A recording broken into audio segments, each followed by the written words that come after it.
Jusqu'ici, nous avons ouvert le capot du réseau de neurones. Nous avons vu comment un neurone calcule un score, comment la sigmoïde transforme ce score en probabilité, comment la loss mesure l'erreur et comment le gradient aide à corriger les poids. Maintenant, nous allons utiliser Keras pour refaire le même type de réseau, mais avec beaucoup moins de code. Avant, le code était manuel. L'objectif maintenant, c'est de rester sur la même idée, mais en beaucoup plus court, avec Keras. Keras, qui est un framework de Python, ne remplace pas la compréhension, il automatise une partie du travail. Pourquoi Keras? Quand on code tout à la main, on doit gérer les poids, le biais, la sigmoïde, la loss, les gradients et la boucle d'entraînement. C'est excellent pour comprendre, mais ce n'est pas pratique pour construire rapidement des modèles. Keras nous permet de décrire rapidement le réseau de neurones, puis il s'occupe des calculs répétitifs. Keras fait ensuite tout le travail donc pour nous. Nous gardons le même problème, détecter si un email est un spam ou un email normal. Nous gardons aussi les mêmes entrées, des emails transformés en vecteurs de nombres. La seule chose qui change, c'est l'outil utilisé pour créer et entraîner le modèle, à savoir donc Keras. Nous ne changeons donc pas l'objectif, nous changeons seulement l'outil. Quelle est la correspondance avec ce que nous avons fait à la main? Le poids et le biais deviennent ce qu'on appelle la couche dense. La fonction sigmoïde devient activation égale sigmoïde. Et notre boucle d'entraînement devient modèle.fit. Keras cache les détails, mais ce sont les mêmes notions. Keras ne fait pas de magie, il organise les mêmes concepts que nous avons expliqués le plus clairement possible jusqu'à maintenant. Une couche dense connecte les entrées aux sorties. Dans notre exemple, nous avons 4 entrées car nous observons 4 mots-clés: gratuit, gagné, bonjour et rapport. Nous voulons une seule sortie, la probabilité que l'email soit un spam. C'est pour cela que nous utilisons dense 1.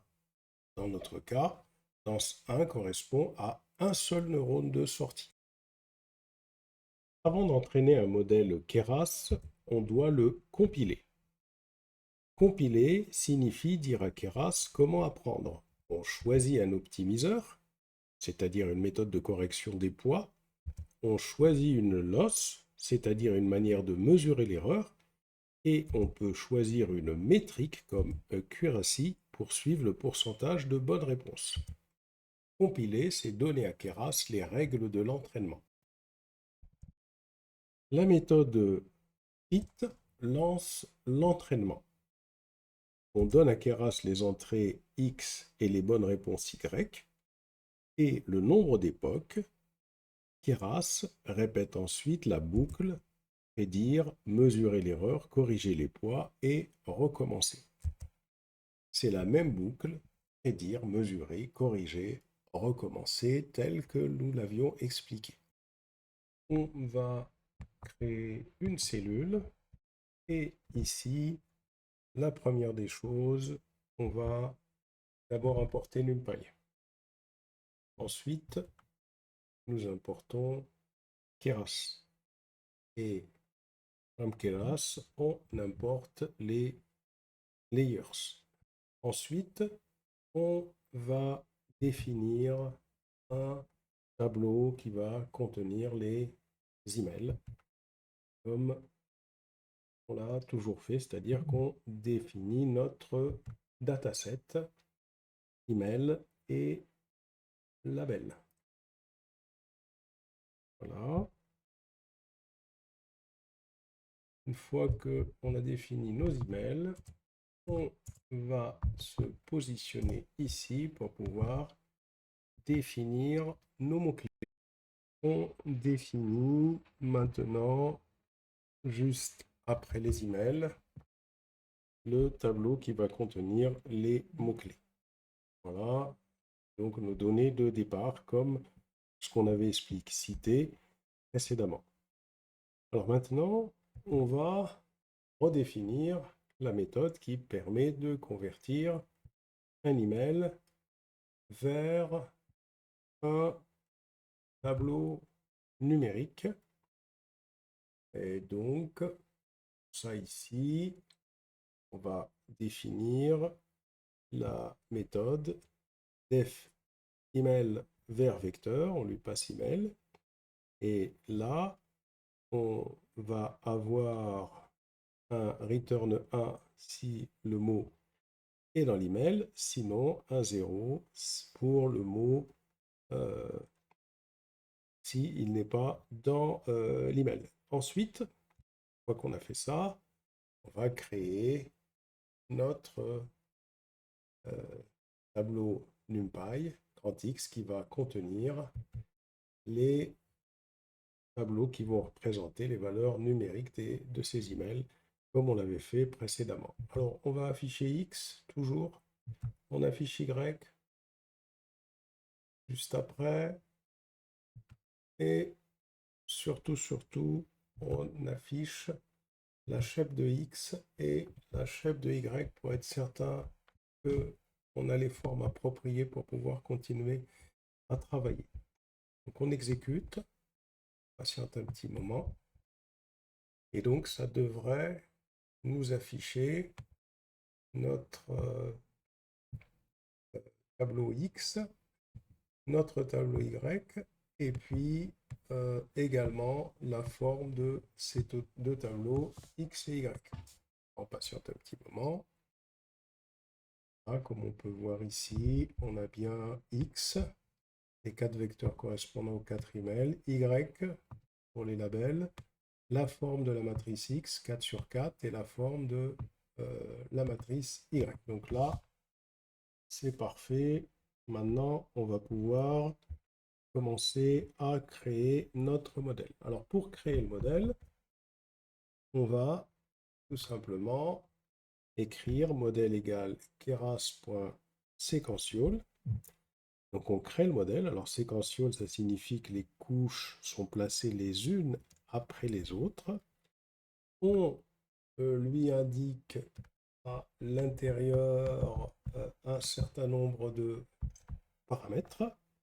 Le premier paramètre qu'on lui indique, c'est layer.input shape 4 égale 4 virgule.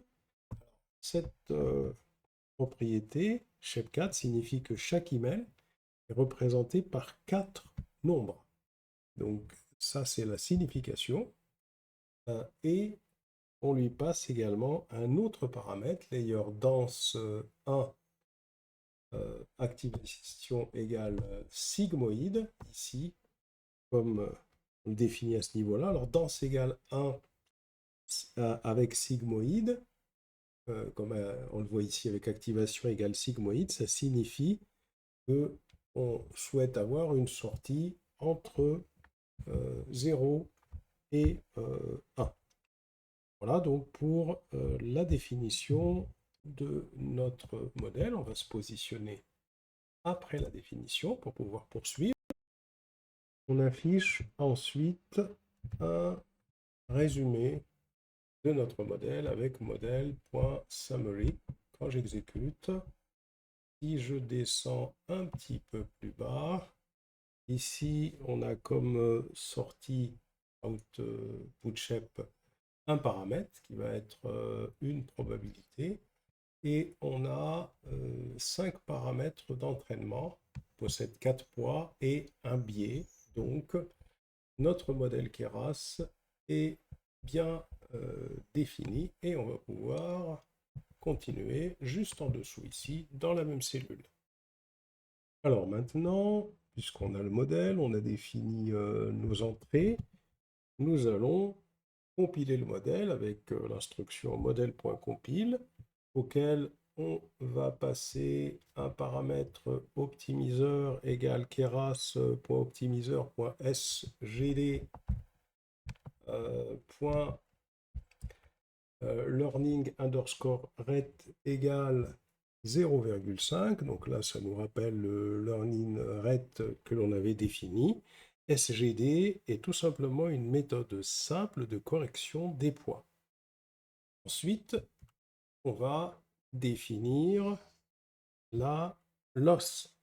Et on avait parlé lors de nos explications de la binary cross entropy, qui est une loss qui est adaptée à un problème à deux classes, spam ou normal. Et on va également définir ici notre propriété métrique égale accuracy, qui va nous permettre de suivre le pourcentage de bonnes réponses compiler pour s'assurer que notre code n'a pas d'erreur. Et on va pouvoir poursuivre. Donc maintenant, nous allons pouvoir lancer l'entraînement de notre modèle. Donc history égale méthode.fit. La méthode.fit va entraîner le modèle. On lui donne x et on lui donne également, alors on ne le voit pas ici avec la petite boîte là qui s'affiche, on lui donne également le paramètre y. On lui fournit également le paramètre époque égale 100. On va lui donner 100 époques. Ici, on a défini toutes ces choses-là dans notre cours. Et on va lui donner un paramètre qui est spécifique à la méthode, verbose égale 0. Alors, verbose égale 0, ça signifie tout simplement qu'on demande à éviter d'afficher toutes les lignes d'entraînement. Voilà, on a lancé ici notre entraînement, donc c'est la méthode qui va permettre de le lancer. Et on va afficher le message entraînement terminé lorsque les 100 époques auront été achevées. On peut exécuter. Voilà, l'entraînement se lance. Donc, un peu comme on l'avait fait pour les 30 époques.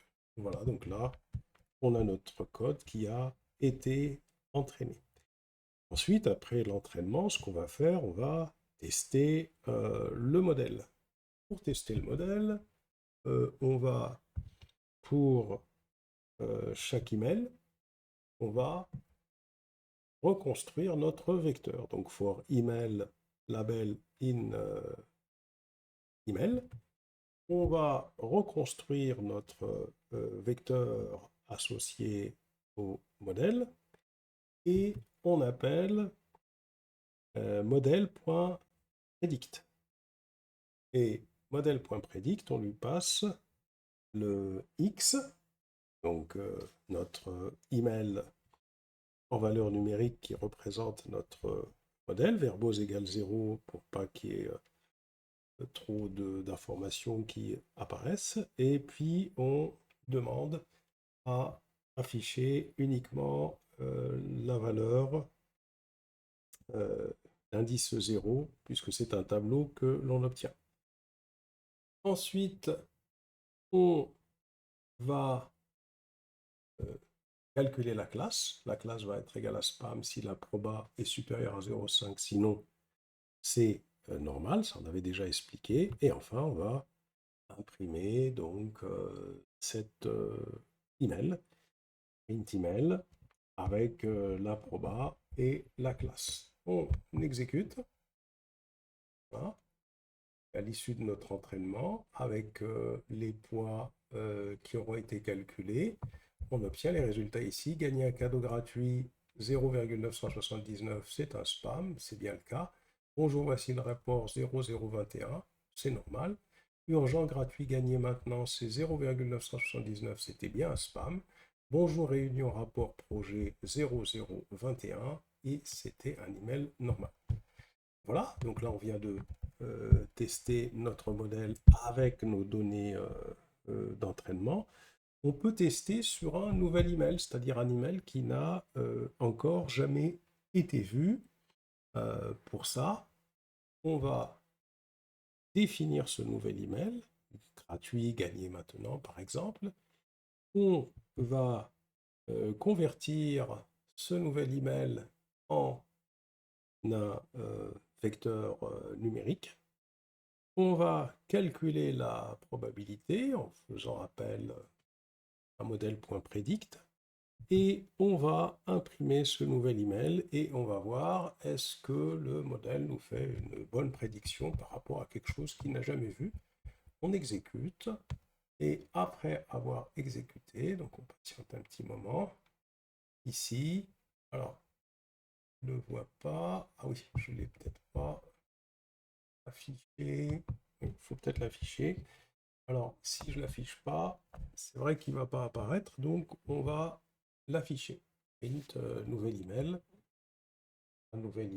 et on va afficher sa probabilité. On exécute, et là, normalement, on devrait avoir notre résultat. Nouvel email gratuit gagné maintenant. La probabilité de 0,98, c'est un spam. On voit que même sur un email qui n'a jamais été vu, eh bien, ça, c'est le bon calcul. Donc, ce qu'il faut retenir, c'est que Keras permet de décrire un réseau avec quelques lignes. Je crois que c'était beaucoup plus simple que précédemment. Danse 1, activation égale sigmoïde représente notre neurone de sortie. Compile choisit la loss, l'optimiseur et les métriques. C'est ce qu'on a vu dans notre code. Fit lance la boucle d'entraînement automatiquement. Et dans notre prochain cours, l'objectif, ce sera de faire le même réseau avec PyTorch. On voit donc que Keras simplifie l'écriture, mais les concepts restent les mêmes. Danse représente les neurones, compile prépare l'entraînement, et fit lance la boucle d'apprentissage et predict permet de tester le modèle. Dans le cours suivant, nous referons ce même réseau avec PyTorch.